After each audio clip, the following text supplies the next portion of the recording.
From blogs to cable television, media watchers in the Arab world are being treated to a breadth and variety of news providers, content, debate, and opinion previously unheard of in the Arab world. But more media doesn't necessarily mean free press in a region where democracy barely has a foothold. How free are the Arab media?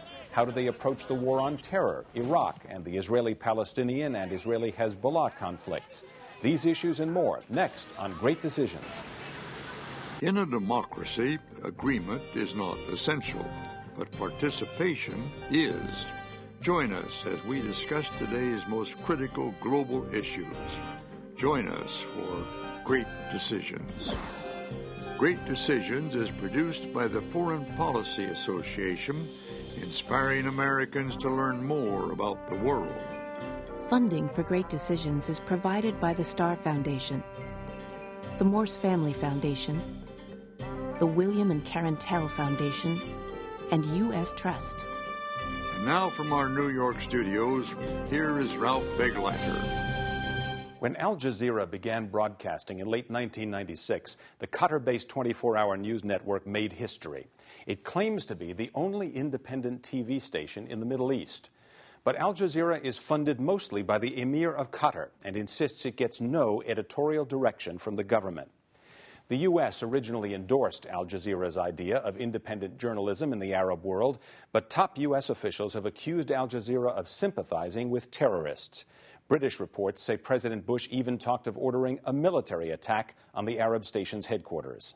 Today, there are many other Arab news channels in the region. There is Saudi-backed Al Arabiya. Hezbollah broadcasts Al-Manar out of Lebanon. Even the United States is in the game. The Bush administration created Al-Hurra, a station funded by U.S. taxpayers to be a pro-West alternative in the Arab world. And now Al Jazeera has started an international network in English aimed at the U.S. and Europe. Other media, blogs, and other Internet sites are also playing an important new role in the Middle East media landscape. Internet access in the Arab world is still very limited, but more views and opinions are finding audiences. Anonymous Middle Eastern bloggers in countries like Syria and Egypt have blasted their own governments in ways which the local government-influenced media never could. What is the state of media in the Middle East, and what effect, if any, are new media having on the issues crucial in the region?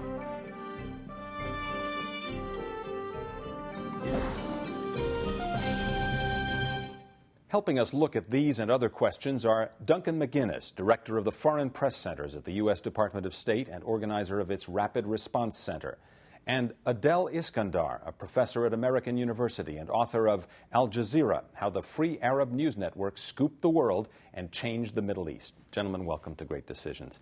Let me ask you first, how do people in the Middle East get their news and information? Are people still reading newspapers? Are they listening to the radio? Are they going on the Internet? Are they watching TV? Adel? Well, the Middle East is a fairly segmented area as far as audiences are concerned. So you still have the traditional reliance on radio. So radio is relatively expensive throughout the region. But there's a major transformation, I think, in the 90s where satellite television has become a major factor as far as news consumption is concerned. So Arabs are accessing satellite television with larger numbers, and so satellite television stations are becoming more and more influential as far as how images constructed about politics in the region. With the population in the Arab world being so predominantly young, are young people reading newspapers at all anymore? I think newspapers are still relatively influential, but because of low literacy rates in some parts of the Arab world, the newspapers, and because of the fact that most newspapers, especially opposition papers, tend not to be particularly inventive and are not really an opposition in many countries. So the readership is quickly dwindling, even though there are more newspapers in circulation. Duncan? Yeah, I think it's important that our polling has shown that television really is the major source of news for people and information. And television is a very interesting medium because it has the viewers identifying with it in many ways. They look to it to empower them, and they actually look to it for much more than they look to for a newspaper. So you have, for instance, personalities going on television that talk about social issues and other issues that become widely known throughout the region and in some ways help people talk about issues that they're not seeing in their newspapers sometimes. You know, this is a pretty recent phenomenon. I think as recently as, let's say, 5 to 8 years ago, most Arabs had never seen a television program on news that was not in one way or another influenced or even controlled and scripted by their own governments. So it's been a sea change in just a few years. How has that affected the Arab people particularly? I think it's transformed the Arab public completely. For the most part, audiences in the Arab world have generally and predominantly been skeptical of their government's broadcasting. So even though the Egyptian national governmental broadcast is incredibly bland and mundane, but they were heavily reliant on it because it was the only news source. But today, you know, satellite dishes are bringing in the kind of television that interrogates their local governments and is really changing the way they view television in general as a medium, but also the way news is gathered in journalism.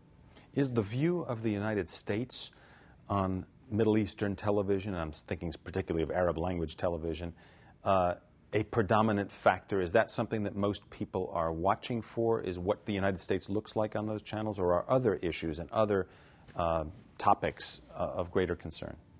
I think when satellite television first began and became incredibly popular in sort of the mid-90s up until today, the predominant reason why Arab audiences tuned in is to read about their local governments, to read about corruption and tyranny and, you know, all the major issues that draw people towards television. So it was issue-based coverage that wasn't primarily about the United States. But over time, with the U.S. engagement in the region, it's becoming a compelling reason for audiences to pay attention. Duncan, the U.S. image in the Arab world is something of great concern to you, the State Department, and U.S. officials generally. What is the U.S. image on Arab television? The U.S. image on Arab television is not as good as we'd like it to be. First of all, you have to look at television as primarily images, and images carry a lot of the content, and images are in themselves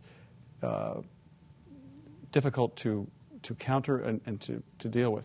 For instance, in Iraq, which we have fairly bad images of, both of the army and the incidents that happened there, the problem is in Iraq, because the U.S. is there and is seen by many Arabs as the occupiers of Iraq, there is no good image of an American soldier that you can see on television. I mean, an American soldier in Iraq who is building a school, we would think that's a good image. But still, from an Arab point of view, it's an American soldier in Iraq, occupying Iraq. So that means that we can't get a good image out of Iraq, even if we're doing good things in Iraq. And because Iraq is such an important part of what's going on in the Middle East now, it means we have a lot of bad images. And contrast that to the general impression, if you watch television or read newspapers and see pictures in the United States, the images of the American military in the U.S. are very upbeat, very positive. The military, I think, is the most respected institution in the United States.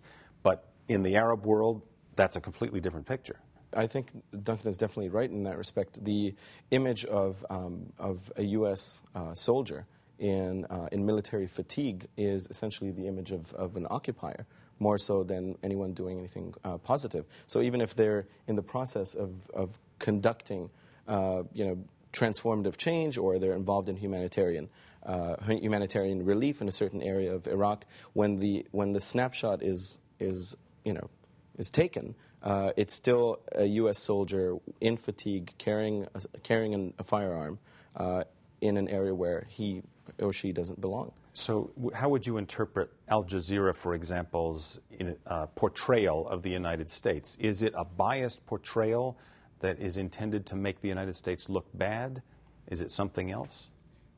I think it's difficult to read, media images and find bias in them. Bias is a very technical word, and so it's difficult to really generalize to all of Al Jazeera's coverage and say that it's intrinsically biased. But I think for the most part, Arab audiences, from what we know about their surveys, that they feel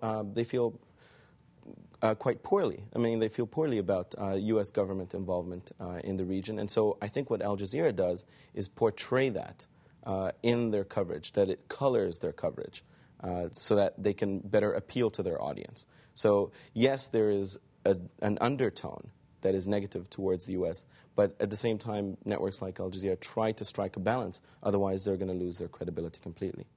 The Bush administration has expressed its frustration with reports from Arab media. Secretary of Defense Donald Rumsfeld had this to say about Al Jazeera. If anyone here lived in the Middle East and watched a network like Al Jazeera day after day after day, even if you were an American, you would begin to believe that America was bad.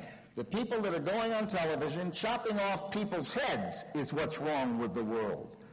And television networks that carry it and promote it and are Johnny on the spot every time there's a terrorist act are promoting it. So do you think he's right? Duncan, I'll put you on the spot. Sure, no. I think that he makes a point that is important for people to know, is that sometimes Al Jazeera, because it takes and amplifies the voice of the extremist and Al-Qaeda, particularly if you get a video of a beheading and you show the whole thing, and you show it multiple times, are you a megaphone for that organization, or are you reporting news? And its sister station, Al Arabiya, tends to report on the videotapes coming out, al-Zawahiri videotape or Bin Laden audio tape, but not report on it as a news story, not provide that as an opportunity for Bin Laden to get out and make his message to the Arab people. And that's a difference. Now, Al Jazeera has become more sensitive to that issue in recent years. But for a time there, they were acting in many ways as a direct conduit for information from Al-Qaeda to the public. Just because they don't have a representative here, I'll just say that Al Jazeera itself officially says it has never actually broadcast a videotape of a beheading. No, that's true. That's true. Yeah. So, okay, so your reference to the beheading was to some other station or not to Al Jazeera. Well, they actually have shown videos of hostages under duress, and they have shown video of Bin Laden and others talking directly, but they show the whole thing.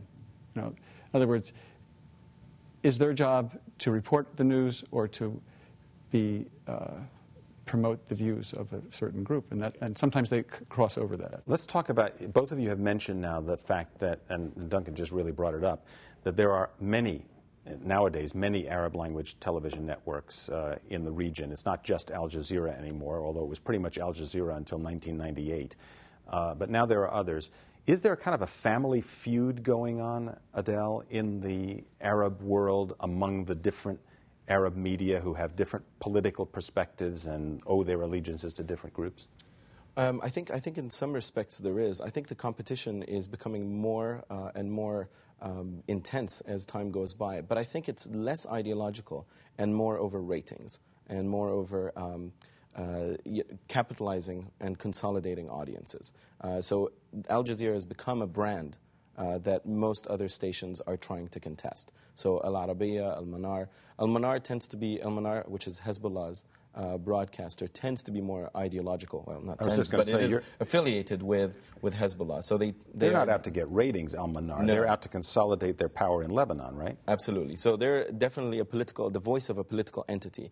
But for the rest of the quote-unquote private satellite networks in the region, it tends to be competition over audiences and winning audiences' respect. Would you say that's true with Al Jazeera and Al Arabiya? Al Arabiya is a Saudi-influenced media. You don't see much on Al Arabiya about Saudi Arabia that is negative. You see a lot of positive stuff on Arabiya.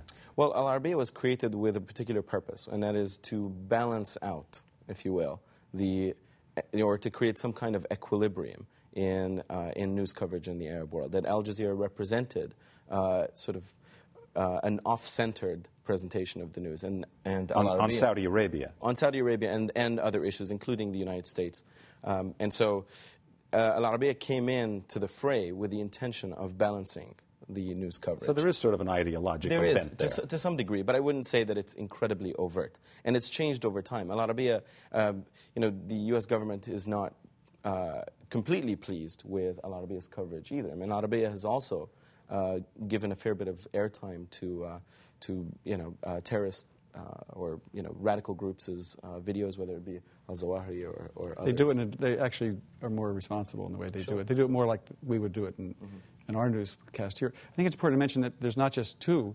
There's a plethora of Arab stations, and that's a very good thing.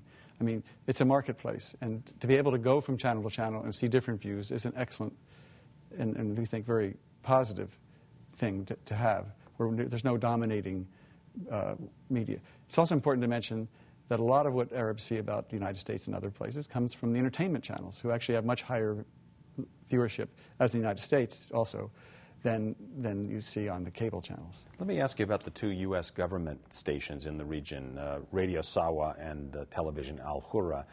What's the mission of those, Duncan? Are people watching and listening to those? Yeah, I think Radio Sawa was created, and I think has been very successful in creating a niche market for itself because there wasn't very good FM radio in the region, and we know they're doing a good job because they're being imitated, and other stations are using their same kind of playlist they have, which is a mixture of Western and Eastern music.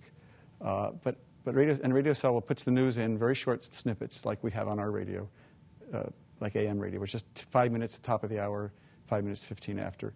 So people get the news. They get it. The news written by the U.S. government. Yeah, but it's very straightforward news.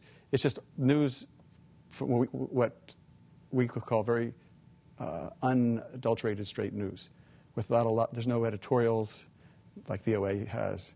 It's pretty much straight. And people say, in the Arab world, I've heard them, I turn the radio off when the news comes on, and I turn it back on again afterward. It doesn't work that way. You're sitting in your car, you listen to both. So what we're trying to get out is not propaganda, but just this is the news as it's seen by the United States. Now, Al-Hurra television has been set up as the television trying to counter al-Jazeera. And I think that's a misnomer, and that's why people say it's not successful. That's not what it's supposed to do. It's supposed to be an American voice in that marketplace of media that's in the Middle East. In other words, it's our way of saying this is what we think and what the Americas' views and programs are on issues, not to counter an Al Jazeera, because we can never counter an Al Jazeera. We shouldn't even be trying. That's a homegrown Arab television station. Let me ask you both about kind of a specific thing that you both will be familiar with, but I think it's an example of how the image problem is played out in the Middle East. A Pew Global Attitude Survey result last year showed that in Lebanon and Jordan, just to pick two Arab countries that they surveyed, more than 60%, almost two-thirds of the people in those two countries, the Arabs in those two countries, thought that U.S. foreign policy was influenced by Jews. The same survey surveyed a lot of other countries, and in no other countries were Jews focused on by the population as influencers of foreign policy. It was always other factors like the media or the military or big business and that sort of thing. That is such a stark difference between the way Arabs see the United States and the rest of the world sees the United States. How does that happen? I happen to have my own theory about conspiratorial thought in the Arab world. I think it's a byproduct of generations and decades of information control by governments, and that the only way to contest that is to have, as Duncan mentioned, a free marketplace of ideas where conspiratorial thought and things of this nature can be contested and argued about in a public forum, and hopefully refuted and rebuked. But at this point, I think what we're still seeing is sort of the underbelly of a lot of negative impressions of the United States that are based on simple conspiratorial thought, as we have conspiracies here. Are they not reinforced? Are they not reinforced by today's media in the Middle East, or is it sort of a leftover? You're saying? I think that's where it was. That's its germination. Its germination is during those decades of authoritarian, governmental, tyrannical news coverage that painted Israel and the Jewish lobby in the United States as fully responsible for all of the Arab world's ills. And that with time, that's dissipating. But there is obviously residual dimensions to that. So there is a press in the Arab world that exists and is really quite successful to this day that does the same thing. I would agree that there's a lot of conspiratorial theories in the Middle East because rumor and hearsay has been more reliable than the news has been in the past. And that has created not just the Americans are controlled by Jews, but a lot of other conspiracies. For instance, in Iraq, we have conspiracies that the U.S. is there for the oil, the U.S. is there to destroy Iraq, the U.S. is there. The list goes. It's immense, and people actually buy into some of them in ways that are surprising. Let me talk about the democratization of the media in the region for a moment with you in terms of the internet and websites and blogs and that form rather than television and newspapers and radio for a moment. In the United States, about 22% of the American people say they get news and information from the web. 82% say they get it from broadcast. We have an idea of how many people in the Middle East get news and information off the internet, whether it's a blog or an email. Any idea about that? Is it a large number, a small number, as high as 20%? I can't start to speculate about the actual statistics, but from what I know about internet access in many parts of the Arab world is that it's still relatively low, and so there's a linguistic barrier because a lot of websites are still in English. There's also a physical access barrier, which is not everybody has direct access to the facilities. People are still relying on internet cafes. So really, the impact of bloggers and sort of participatory journalism is really quite narrow, and I think taps into the elite within each respective country more so than a general population. But in that respect, a blogger in Syria, where the internet access is actually controlled by the government, could still manage to get on the web somehow some information that previously would never have been seen or heard in Syria, and some people might be able to see it, maybe even in the elite. Is that having an influence on the way politics is conducted in the Arab world? I think it is, and I think the power of certain websites like YouTube, for instance, the ability of a single individual in Syria or Lebanon or Egypt to post a short video clip from a public demonstration online and have it be accessed and then posted on blogs. I mean, a demonstration that the government wouldn't cover it on national television and elsewhere is of immense importance. And I think the war, the recent conflict between Israel and Hezbollah was described by one station here in the United States, I think it was CNN Headline News, as the first YouTube war because of the extent to which short video clips were collected by individuals, both in Israel and Lebanon, and posted on YouTube and circulated very widely. That's true. I would agree with Adil completely. In addition, there's what has been described as small media, and if you view internet as one of the small media, in other words, it's personal, it's individual. There's a history of this being used in the Middle East. There was cassettes that people sold in the marketplaces. Audio cassettes. Seem like an anachronism. Right, in the but and then there were CDs with people talking and giving news, and text messaging is very big on your phones in the Gulf. So they're not at the state we're here. They're moving in that direction, and instead of blogs, really forums are more popular, and a lot of postings on forums that do discussion groups. Islamic forums and political forums. But they're coming along, and I would say we're moving in that direction. At the very end here, we're kind of almost out of time, but I'd like to ask each of you to comment on this aspect of it. The mirror image. Let's look at the Middle East media in the United States. It's pretty hard to get access in the United States to what the Arabs are saying on al-jazeera, al-manar, any of those other stations. Pretty easy to do on the internet, but television's still difficult, newspapers still difficult, even though we have fairly large Arab populations in some American cities. Why is that the case? Why are Americans not able to view the networks from the Middle East? I think it's because we have a media system that is really structured in a way that makes it difficult for foreign broadcasters in general to enter the American media market. So that, I think, is the first problem. And then I think, secondly, there's an element of sensibilities that I don't know that with all the negative coverage that Arab media gets in the U.S. press, that U.S. audiences are particularly interested in watching Arab news. But at the same time, there's a fair bit of curiosity. We know that Al-Jazeera is the fifth most recognizable global brand, which says something about curiosity. But I'm not certain that will translate into audiences here in the U.S. Duncan, a final word on this? Yeah, I mean, there are channels available on cable tiers that you can pick up foreign and Arab channels. I think that will expand. I think technology is actually letting people see more of these things. And I believe actually we're going to be seeing Arab channels through the internet, because that's the way that I access some of them sometimes. And I feel that with high speed and broadband, that's the wave of the future, not watching it on TV. Adel Iskandar, author of a book on Al-Jazeera and a professor at American University, and Duncan McGuinness, director of the Rapid Response Center and the Foreign Press Centers for the State Department. Thanks for being with us on Great Decisions. And thank you as well for joining us on Great Decisions 2007. I'm Ralph Begleiter. To learn more about topics discussed on Great Decisions, visit our website at www.greatdecisions.org. To order a copy of the Great Decisions Briefing Book, a DVD set of this series, or to join a Great Decisions discussion group in your area, contact the Foreign Policy Association.